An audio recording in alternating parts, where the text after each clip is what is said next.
Welcome to Keep the Line Moving, the podcast where leadership meets life and inspiration. Here we spotlight extraordinary leaders. We're diving deep into how they inspire, motivate, and lead with strategy and empathy to achieve the extraordinary. Here we go. Episode 119. This is a fascinating conversation today, everyone. It's at the intersection of sports, technology, and leadership. We also talk about innovation with our guest, the CEO of Ordr, Ryan Bott. He was named to that position back in December, and we had this conversation shortly after that. Ordr is 4 years old. It is a payment processing point of sale company, and you have to hear the origin story. Ryan tells us about the founders and why they created the company. We will talk about the leadership philosophy of Ryan Bott and combining EQ and IQ, what it means to be a problem solver. Where does positivity come into this? His strengths as a CEO, why he was able to have startup success in Silicon Valley. He's coming off a great experience for Ordr this past week with Utah Tech Week. And we will talk about also his expertise in scaling global operations and what it takes to innovate in the space. And by the way, Ordr has two major partnerships, one with the Las Vegas Golden Knights and one with the Pittsburgh Penguins. We will talk about those as well. The conversation begins now with Ryan Bott. All right, Ryan, here we go. You are the CEO, my friend. First of all, that was announced in December. The reaction has been extremely positive, and it's been very plentiful. How did that make you feel? That's tremendous. It feels good. It feels great. When you've done and you've had a career and you've spent a lot of time and you've invested and we all have. You like to think you built some friendships along the way too, and there are supporters. And I couldn't have been more excited that a lot of supporters came out and cheered me on. And personally, that hits home. That's awesome. And that's a great way of looking at it, Ryan. And so the official announcement was that you are the CEO of Ordr. So let's start there. And for those listening, Sure. And they listen all the time, we have coaches, we have, retired players, current players. We have outside of sports, we have authors, we have CEOs, thought leaders, this and that. Explain to us in layman terms, what is the mission statement and the overarching goals of this wonderful company called Ordr? Yeah. Wow. Well, thank you. Ordr is simple payments for live events. So we have simplified the payment platform, the architecture to run live events. Every day we get up, we think about teams, events, stadiums. We're focused purely on that. See, what's happened is most payment platforms, or even payment processors, if you can call them that, started with, hey, let's go tackle restaurants, let's go tackle retail, maybe we do some e-com, and then, oh, by the way, it looks like there's a lot of volume in live events, let's go there. We've done just the opposite. We literally the two founders were fans at an event who missed a moment and said, there's got to be a better way to run the entire payment platform so that there's a better fan experience. And so through a series of moving down track, pivoting a little bit, moving down a phenomenal track, and getting a bunch of exposure and momentum, it is a payment platform now with the ability and some of this today, but much more being built out of a fully integrated payment system, payment ecosystem, if you will. I am incredibly excited. I think Ordr has a fantastic opportunity to be really, really good at what they do and not be another payment processor who happens to get into sports. So your founders, Evan and Jade, had a moment at a stadium. They're watching the game. They go up to get something to eat. They miss some key piece of action that took place. That was the genesis of the creation of Ordr. People can relate to that, Ryan, which is a beautiful segue into the intersection of tech and sports. What does that mean to you? Yeah, well, that moment, by the way, that they missed was a fight And Oh, in Canada, a fight in hockey is as important as a goal, right? So, they missed it, and and so that's where it was born. Absolutely, tech in sports. So my background is SaaS. I'm a tech guy. I worked a long time in Silicon Valley. The HBO special Silicon Valley. I was there when all of those ideas. In fact, that first episode where Kid Rock is playing the concert, and you think, and it's viewing them on stage, and you're like, this is going to be 50,000 fans, and the camera turns and it's 12 people at a corporate party. I can't tell you how many times I lived that moment. But I was there. I was working on California Street in San Francisco.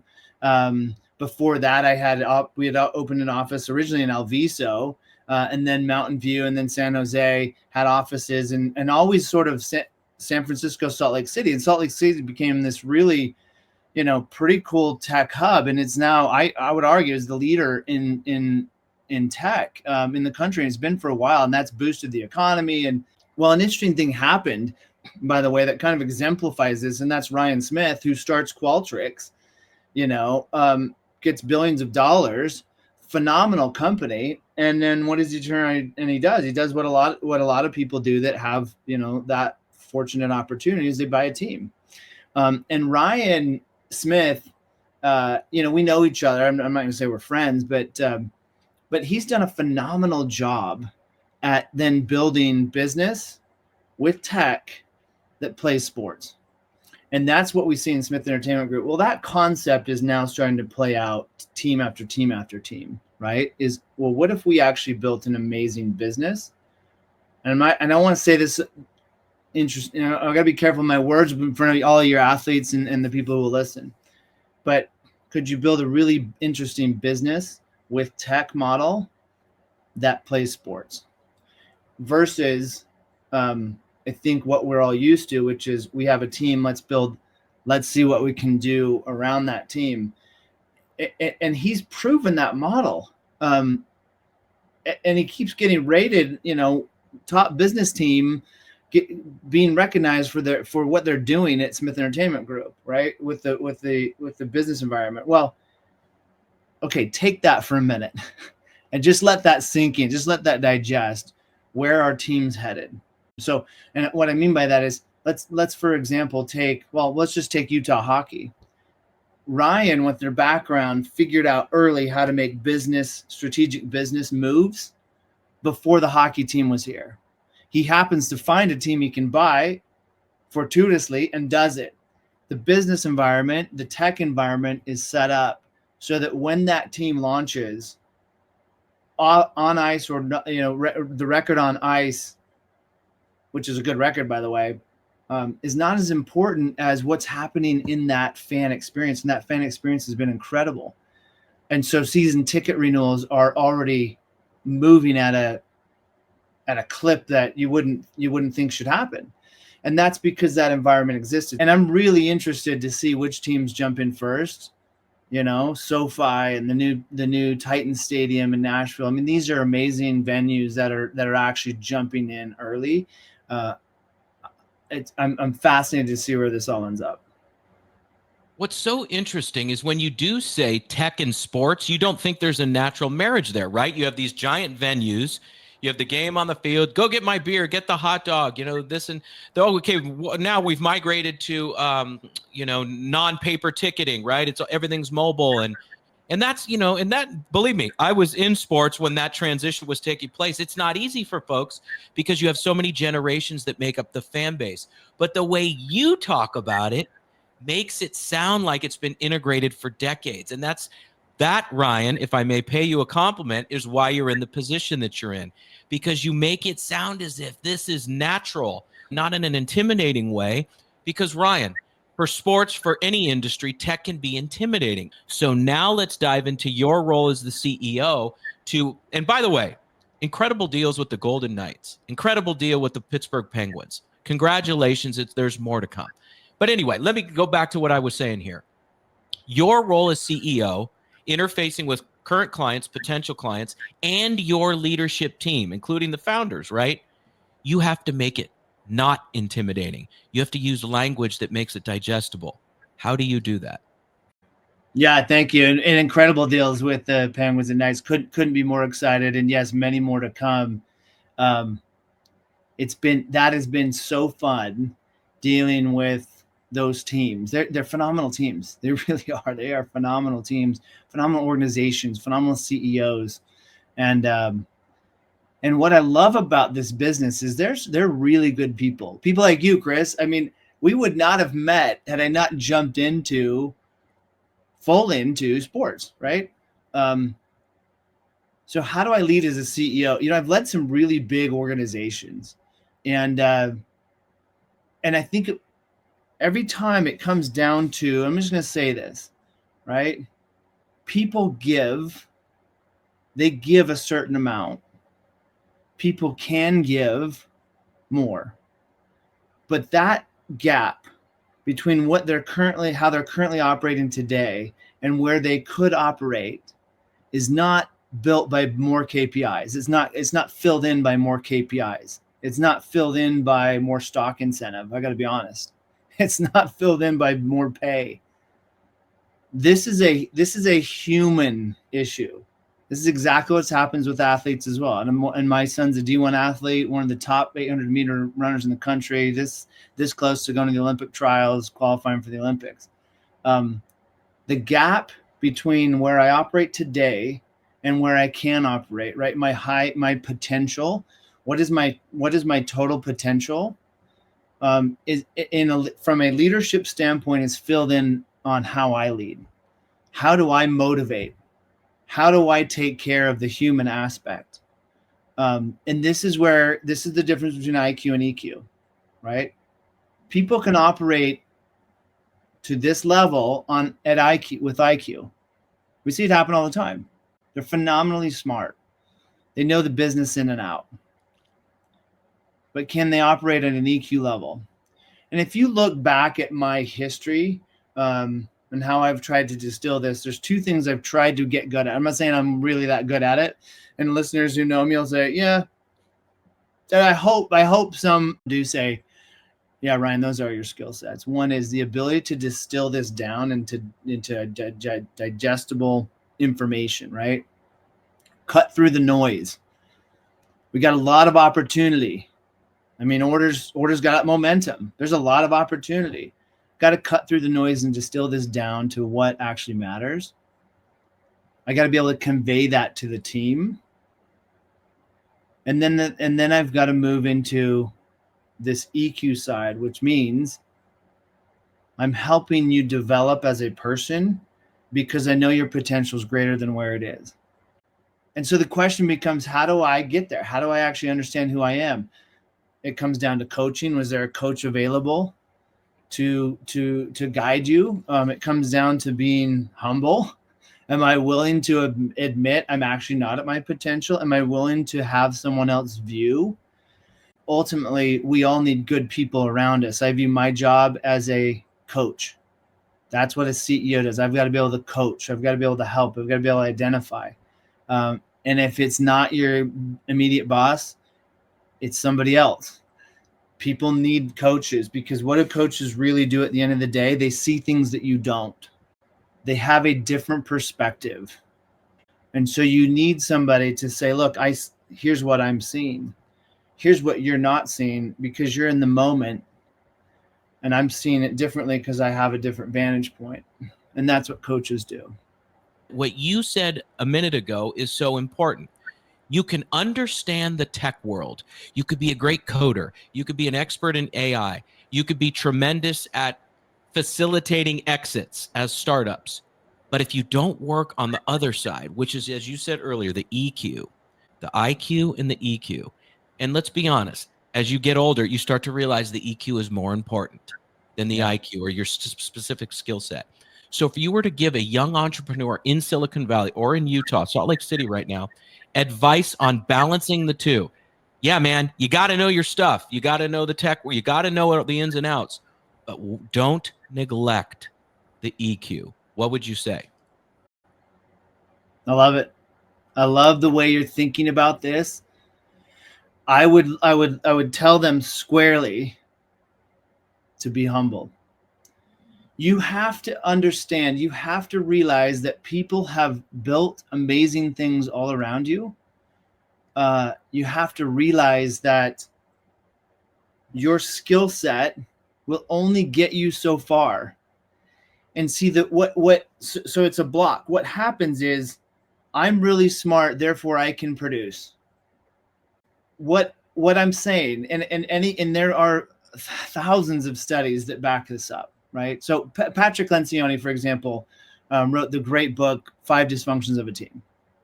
That was the breakthrough book, by the way, that said, okay, I'm as smart as I am, and I'm going to get the job done. There's an outcome because I'm so smart, or because I know what I'm doing, or because I've practiced, or because my ideas are the best, whatever it is. And then you hit this wall and you say, people didn't listen to me. Why aren't they listening to me? I asked them to do this. They don't really care. They don't seem to respect me.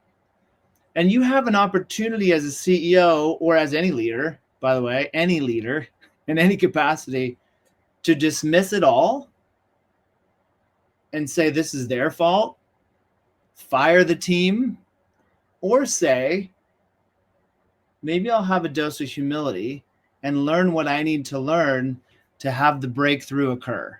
Not what do they need to do to make my life easier, right? How do I personally make the breakthrough occur? And that becomes this. Then you're opening a wild world of possibilities. Now I say this firsthand from my own experience, by the way. I was that leader.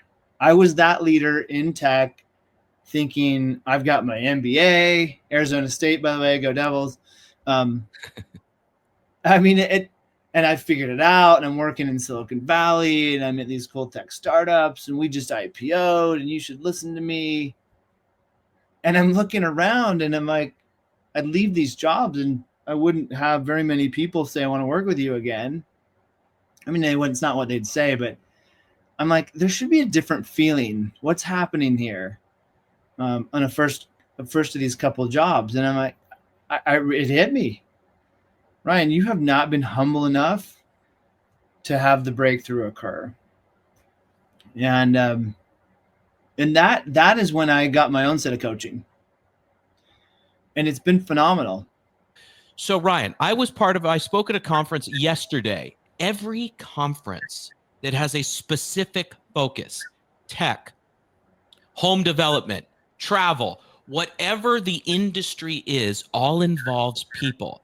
And if you look at the agenda, 98% to 100% of it is all focused on the transactional ways in which we deal in that business. And there's no room for people-to-people relations, EQ development, leadership development. You beautifully just said it, how it fits in tech, how important it is. Why isn't it more of a focus when we're presenting ways in which to succeed at these conferences in these specific industries? Yeah. And look at the keynotes in any of those conferences. Why is the keynote a success? Why do they go get that speaker to do the keynote? To tell them how great tech is? To tell them how they need to get to a B2B, how they can better sell in B2B? They don't. Every one of your keynote speakers on the circuit today in any conference is making an alignment with the person. They're making it personal. They're talking about EQ. So just think for a minute. We love the keynotes. Why do we love them?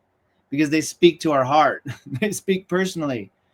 Now, I think though, I'm going to give you a couple of different answers. One is, certainly we all need the practicality. I don't get permission to go attend a conference for $2,500 if it's going to be what we call the soft sciences or the feel good. I don't get permission for that. So of course they need to lay out certain tracks on how do you do this and how do you improve that, because ultimately you got to be able to show the CFO or the boss or whoever, hey, it was money well spent. Thanks for sending me the conference. I mean, that's the practicality of what happens with these. I think what you see though is there is definitely there's a movement at conferences. There's sort of two movements happening. One is to actually make the conference much, much smaller and focus on the EQ. And I've been invited to maybe 10 of these. I'll give you an example, and I haven't gone to this one, but there's a good friend of mine named Scott Leese. Scott Leese does a surf and sales camp. Now, this is CROs who go to Costa Rica, learn how to surf, sit around a campfire for 3 days, breakfast, lunch, you name it, ecological hike, whatever. And they are literally bonding and understanding what really happens, not in their own environment, but in 15 other environments. And they're sharing ideas and they're talking. And you could say, oh, that feels like a waste of time. You go to a surf camp. Or you could say, oh my gosh, I just got a whole new perspective on how to solve these major problems that are coming ahead. And I'm so glad that 3 other individuals who face those same problems were willing to share their advice, and not for a lunch, but for 3 days. You see those types of conferences popping up. And so there are people, and there are people like you, Chris, who get it and say, well, wait a minute. How do we make this more of a connection? Because at some point, the productivity, it's maximized. I mean, that's what's so fascinating about the productivity curve, right? Is I get to a point of diminishing returns. Are we there yet now? I mean, we could be. How much more time can people give until now we're going to get really esoterical, until we're like a faceless, interactiveless set of people wandering around to make $1. I mean, it's just like at some point we have maximized productivity. And I'll give one last example. Sure. When CEOs get together, what do you think they're talking about? You think they're talking about the latest tools? They're not. That when they get together, they're talking about, how do I solve the problems? How do I think differently? How do I react differently? Solutions that might have helped, solutions that could help. They're looking at market conditions, and they're using a level of EQ to communicate that is frankly why CEOs get there. I'm just lucky enough to have gotten into this spot myself, because of my background and past of hopefully being successful with some of these teams I've managed. But there's a leadership principle for you. If you are looking and you're listening to this podcast and you're like, I don't know how to make the next jump, it's not because you went and figured out how to master the next tool. It's not. It's because you got really, really good at understanding people. Because all leadership is that level. And so if you feel stuck in your career, like, I never get the promotion, look at how you lead. Period. Look at how you lead. And everyone can lead. You don't need to have a manager title to lead. Period. You don't. So well said. So valuable to anybody at any level, to your point. I'll share a little story with you, and then we'll get to all-star moments and have some fun. You cool with that? Yeah, perfect. All right, here we go. I'm going to share this story with you. At one of my stops over the course of my many years in sports, I would do those yearly reviews or half-yearly reviews, right? And I would say, and I had a chart on this whiteboard in my office, and I would say, okay, I'm not going to put your name or anything. I'm just going to put the percentage. When you go home at night, and these are the leaders within the various departments, right? When you go home at night, what percentage of your worries are people related as you're saying, the skill or job part of it? And sure enough, 65% people, 70, 80, 90, 90, 10, right? Because to your point, yes, we're not neglecting the fact that we code or we graphic design or we're in a wonderful account. We're not saying that. You spend many hours doing that. But you've got to your great point that we've made throughout this conversation, which is to round out the full person.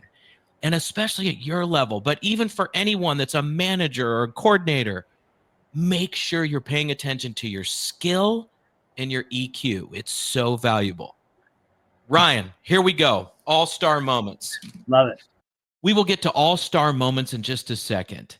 To grow as a leader, you must make intentional choices about how you want to show up for yourself and your team.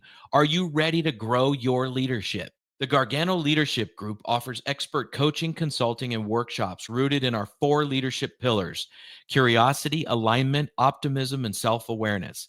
Leadership starts with forging authentic connections, communicating your values, leading with energy and enthusiasm, and truly understanding yourself. Visit garganoleadership.com to get started with us today. Back to the show. Here we go. Question number 1. What is the primary reason you would say that you have started your startups? Because I can. Because I want to prove to myself and to partly to others, but I want to prove to myself that nobody can stop me. And that comes from an early age. You tell me no, all I saw was a hurdle. And by the way, I was a hurdler in high school and in college. That might be the single best answer, those 2 first words you used to an all-star question in the history of the podcast. And your simple answer was, before you explained it beautifully what it was, I can. I love that. Anyway, I love that. All right, now it's going to get a little more difficult. Question number 2. What's your number 1 strength as a CEO? Oh, gosh. Vision. It's actually documented in all of my analysis, disc analysis, strengths finder, it's vision. What do you like best about living in Utah? 2 things. I love the outdoors. I love to ski, fly, fish, hike, all of it. The things you would imagine, but I also grew up here. I've lived a lot of other places, but I did grow up here. So to me, that's natural. Secondly, is the business environment is top notch. You do not find a business community that's cheering each other on as much anywhere else than you do in Utah. Okay, so this is going to be contrary to that question, but I'm going to ask it anyway. Your number 1 vacation spot? Woo! We love Kauai. Absolutely love Kauai. Phenomenal island, phenomenal culture and people. So on the Hawaiian Islands, for anyone listening. I was married on Kauai. My wife grew up there. Yeah. See? Yep. Amazing. Okay, a couple more, my friend. What is the number 1 leadership challenge that senior leaders are facing today? The inundation of choices. And it's actually a bizarre environment, because on the one hand, you've got AI that's going to make a bunch of choices for us. On the other hand, we have an abundance of choices in tech, choices in paths, choices of where we go and take our product, choices in what customers, and it's just inundated. I think those are 2 really interesting answers. And then I think there's an overwhelming feeling amongst most leaders I'm talking to. They want to figure out how to slow down and be deliberate about their decisions. Any leader I talk to, that's where they think that's where they're getting stuck. Last one. Hiring people. What qualities do you look for into somebody to bring onto your team? And now we're specifically talking at Ordr. The ability to solve a problem. Now go back to what I said. I can. There's no I can't. It's I can. I don't know how, but I can do it. Number 2 is positivity. Solve a problem, be positive about it. You're going to get through 90%. By the way, that's what gets you into a leadership role versus a individual contributor role. Awesome, Ryan. This has been a wonderful visit. Thank you very much. Chris, this was phenomenal. Thank you so much for inviting me to this podcast. I loved it. I loved every minute. Anytime you want to have me back, I hope the listeners got something out of it. Connect with me on LinkedIn if you want to talk directly. And we thank Ryan very much for being on the show. I have several takeaways from this conversation, but let's begin with something he just said. What does he look for when hiring somebody? It's one's ability to solve a problem and be positive. Anyone could come in and point things out that are wrong. But what about combining your talent to solve problems, come with solutions in a positive framework? And we talk about this all the time on the podcast, which is not false positivity, laughing, goofing around, and just being inauthentic. It's being authentic and paving a way for folks to see outcomes that can happen by being solution-based. A great part of the conversation with Ryan. Another takeaway is simplifying the noise around us so we can make concrete decisions and healthy decisions based on getting rid of that noise. And Ryan was saying that all the CEOs, that's all they talk about is there's so many distractions. How can we best make decisions by bearing down the essence of what needs to be done. And lastly, Ryan has some wisdom that I think we should underline here, which is this. He said, coaches see things you don't. Think about that as a leader. You're coaching, right? Seeing things others don't and helping them to see them and coaching them to find those solutions. And that is also a way for innovation. Ryan's career says that, right? Looking back, he saw things that others did not. A great conversation. We thank Ryan very much, and we wish Ordr nothing but the best. Take care, everybody. I wish you nothing but the best. Thanks for being part of Keep the Line Moving. We'll see you next time. Thanks for tuning in to Keep the Line Moving. If you enjoyed this episode, give us a thumbs up, subscribe, and leave a review.